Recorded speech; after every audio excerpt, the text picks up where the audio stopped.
Ahojte, pokračujeme. Tým, že sa naučíte podeliť sa s ostatnými o svoje predstavy a porozprávate im svoj presvedčivý príbeh, naučíte sa, ako umlčať ten zbabelý hlas porazeného a umožníte víťazovi, aby sa znovu prebudil k životu. Jedine tak sa prejavíte ako víťaz. Mnohí ľudia v sebe nemajú schopnosť vyrovnať sa so sklamaním, ísť ďalej a nepustiť zo zreteľa svoje vízie o budúcnosti a o tom, akým smerom sa chcú v živote uberať. Jednoducho ich to nikto nenaučil. Pritom to má celkom zásadný význam a patrí to medzi kľúčové zručnosti niekoho, kto ovláda kvadrant M.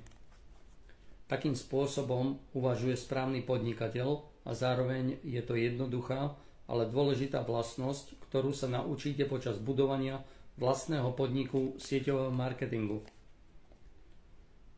Po návrate z Vietnamu som prijal miesto vo firme Xerox Corporation a trvalo mi celé 2 roky, kým som v sebe našiel silu a nechal víťaza, aby sa objavil na scéne. Počas tých 2 rokov ma niekoľkokrát takmer vyhodili, ale našťastie práve vtedy som prekonal svoju nesmelosť a hrôzu z odmietnutia a moja sebadôvera narastala. Naučil som sa predávať a o ďalšie 2 roky som sa stal jednotkou medzi predajcami. Sieťový marketing vám skutočne ponúka jedinečnú príležitosť vyrovnať sa s vlastným strachom, naučiť sa prekonať ho a prebudiť v sebe víťaza.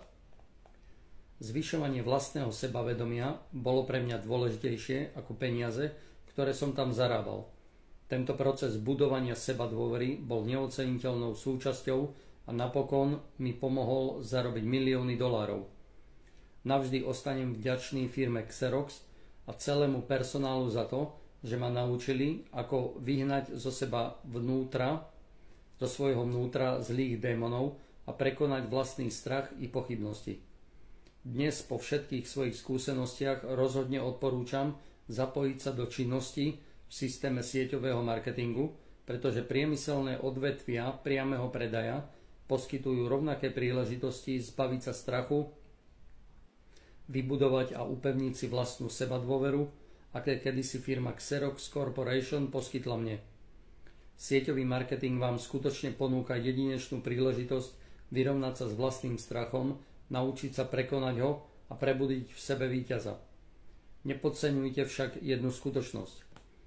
To, že začnete pracovať v systéme sieťového marketingu a začnete si budovať svoj vlastný podnik, ešte neznamená, že ste sa zbavili porazených myšlienok. Potrvá roky, kým si vybudujete ozajstnú slobodu. O slobode v našej krajine sa už narozprávalo veľa, ale uvedomte si, že nie ste slobodní, pokiaľ nedosiahnete finančnú slobodu. A to si naozaj vyžiada svoj čas. Narodil som sa ako chudobný, zarobil som peniaze a opäť ich stratil, takže viem, aký je to pocit, keď o všetko prídete.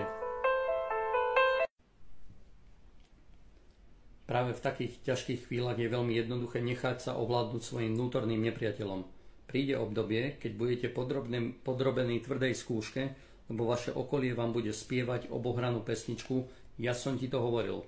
A vaša rodina sa pridá a začne vám našepkávať známy refrén. Nemyslíš, že by bolo lepšie, keby si nechal celý sieťový marketing plávať a vložil viac svojej energie do stáleho a istého zamestnania? Dávajte si pozor, tá chvíľa, keď budete v pokušení odovzdať moc do rúk vášho našepkávajúceho démona z babelosti, určite nastane. Nedovolte to. Staňte sa víťazom. Staňte sa víťazmi. Letecká škola. Všetci vieme, že každá húsenica sa zapriada do silného vlákna, z ktorého vytvorí zámotok a z neho sa neskôr vyliahne motýl. Po skončení strednej školy som sa prihlásil na vojenskú akadémiu, kde som absolvoval pilotný výcvik a mohol sa tak zúčastniť vojny vo Vietname. Letecká škola pre mňa predstavovala niečo podobné ako zámotok. Keby som navštevoval civilnú leteckú školu, pochybujem, že by som bol na vojnu pripravený. Vojnoví piloti sa učia celkom odlišné veci ako civilní piloti. Tieto školy sa líšia nielen v nadobudnutých zručnostiach a v intenzite výcviku, ale hlavne sa líšia pocitom, že po absolvovaní leteckého výcviku vás môžu kedykoľvek poslať do vojny. Takmer 2 roky mi zabralo, kým som zvládol základný výcvik na Floride a získal pilotný preukaz. Potom ma preložili na výcvikový kurz pre pokročilých pilotov do Camp Pendleton, Kalifornii. Výcvik sa zintenzívnil a často nás učili skôr bojovať ako lietať. Po skončení školy sa z celého výcviku sme mali 1 rok na prípravu na vojnu vo Vietname. Stále sme trénovali lietanie, často za podmienok, ktoré mali otestovať naše fyzické, psychické, citové aj duševné schopnosti. Asi po ďalších 8 mesiacoch v Camp Pendleton sa vo mne niečo zmenilo. Po jednom z výcvikových letov sa zo mňa stal skutočný pilot a ja som bol zrazu pripravený odísť do vojny. Dovtedy som lietal a využíval najmä svoje fyzické, psychické a citové schopnosti. Hovorili sme tomu automatické lietanie, avšak počas toho pamätného letu, keď som mal splniť určitú bojovú úlohu, som dozrel aj duševne. Tá bojová úloha bola natoľko náročná a desivá, že som zrazu pocítil, ako všetky moje schopnosti, všetky moje pochybnosti a strach miznú a na povrch sa vynára iba silné odhodlanie. Lietanie sa stalo súčasťou mňa samého. V lietadle som sa cítil pokojne ako doma. Bol som pripravený na Vietnam. Nemyslíte si, že som nemal strach. Stále som sa bál ísť do Vietnamu. Mal som strach zo smrti a čo bolo ešte horšie, mal som strach z toho, že môžem skončiť ako mrzák. Ale bol som pripravený. Dôvera v sebe samého bola silnejšia ako strach.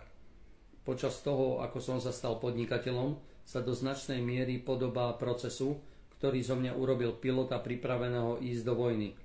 2-krát som skrachoval, kým som v sebe neobjavil vlastnosť, ktorá sa často nazýva podnikateľský duch. Je to vlastnosť, ktorá ma drží a viaže ku kvadrantu M a I, bez ohľadu na to, aké náročné sa niekedy môže zdať. Radšej sa držím tejto strany kvadrantu cash flow, ako by som sa mal znovu ocitnúť na bezpečnej a pohodlnej strane Z a S. Môžem úprimne povedať, že mi trvalo 15 rokov, kým som nadobudol seba dôveru a začal sa v kvadrante M cítiť príjemne. Vy máte väčšie šťastie, nemusíte čakať tak dlho, alebo zápasiť s ťažkosťami a prekonávať prehry ako ja. Môžete dosiahnuť rovnaký typ vzdelania, ktoré zmení váš život vo vašej leteckej škole v sieťovom marketingu. Ako mi podnikateľské zručnosti zmenili život? Teraz, keď som vám porozprával niečo o vojenskom výcviku a lietaní za bojových podmienok vo Vietname, chcel by som vám porozprávať ešte jeden príbeh o tom, ako sa dajú vycibriť charakterové vlastnosti. Tentokrát to však nebude príbeh o bojisku, ale o láske. Keby som neprešiel vlastnou cestou vzdelávania a nezískal také podnikateľské zručnosti, pochybujem, že by som mal to šťastie a zobral si ženu svojich snov. Ale mal som a zobral som si ju. Keď som prvýkrát spoznal Kim, pomyslel som si, že je to tá najkrajšia žena na svete. Nebol som schopný slova a hrozne som sa bál pomyslenia, že ju mám osloviť. Ale rôzne školenia z oblasti podnikania a najmä prax vo firme Xerox ma naučili prekonať strach z odmietnutia a to sa mi vyplatilo. Namiesto toho, aby som sa skrýval niekde vzadu miestnosti a z diaľky ju sledoval, čo by som bol určite urobil roky predtým, som smelo podišiel k nej a pozdravil ahoj. Kim sa otočila a žiarivo sa na mňa usmiala. A ja som sa zalúbil. Bola presne ako z mojich snov. Keď som ju však požiadal o prvú schôdzku, povedala nie. Skorší Robert Kiyosaki by sa zrejme vykradol z miestnosti a priznal porážku. Zocelený svojimi podnikateľskými zručnosťami, skúsenosťami, som však nestratil rozvahu a požiadal som ju o schôdzku ešte raz. Opäť odmietla. Moja sebadôvera bola naštrbená a moje mužské ego strácalo pôdu pod nohami. Pozbieral som zvyšky síl a do tretice som ju ešte raz pozval von, ale jej odpoveď bola opäť zamietavá.